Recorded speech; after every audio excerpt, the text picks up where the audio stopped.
এক অনাথ শিশু মক্কার মরুভূমিতে জন্ম নিল, যার নামের সঙ্গে যুক্ত ছিল বিশ্বস্ততার পরিচয় আল আমিন। কিন্তু কেউ কি জানত এই শিশুটি একদম পৃথিবীর সবচেয়ে বড় চরিত্রের উদাহরণ হয়ে উঠবে? আজ আমরা দেখব কিভাবে তিনি অত্যাচার, অবমাননা আর একাকিত্বের মধ্যেও ধৈর্য, ক্ষমা আর আল্লাহর প্রতি অটল বিশ্বাস রেখেছিলেন।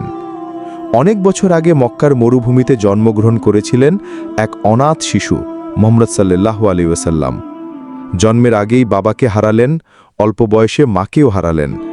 তিনি বড় হলেন দাদা ও চাচার কাছে, সৎ, ন্যায়পরায়ণ, সত্যবাদী ও বিশ্বস্ত চরিত্রে সবার প্রিয় হয়ে উঠলেন।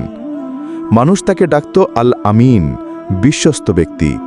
কিন্তু যখন আল্লাহ তাকে নবুয়তের দায়িত্ব দিলেন, পৃথিবী যেন তার বিরুদ্ধে দাঁড়ালো।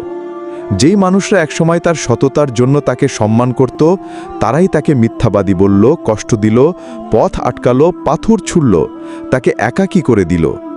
মুহাম্মদ সাল্লাল্লাহু আলাইহি ওয়াসাল্লাম ধৈর্য ধরলেন, কখনো প্রতিশোধ নিলেন না, বরং যারা তাকে কষ্ট দিচ্ছিল তাদের জন্য দোয়া করলেন, হে আল্লাহ, আমার কওমকে হেদায়েত দাও, তারা জানে না। তায়েফ শহরে যখন তাকে রক্তাক্ত করে তাড়িয়ে দিল, তিনি আল্লাহর কাছে কাঁদলেন, কিন্তু শাপ দিলেন না, দোয়া করলেন। বছরের পর বছর কষ্ট, অবমাননা, অভাব, ক্ষুধা, একাকিত্ব সহ্য করার পর আল্লাহ তার দিনকে বিজয় দিলেন।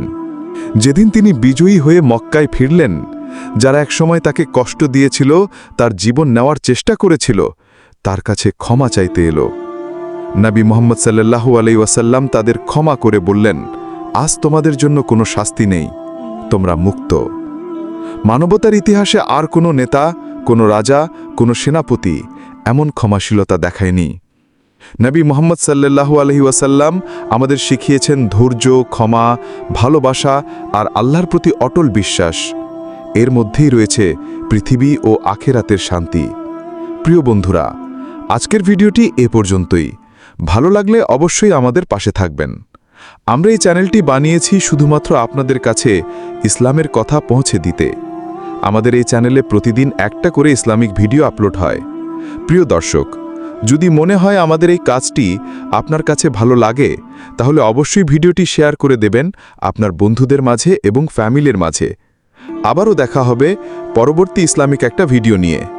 এতক্ষণ ভালো থাকুন, সুস্থ থাকুন, আল্লাহকে স্মরণ করুন, 5 ওয়াক্ত নামাজ পড়ুন।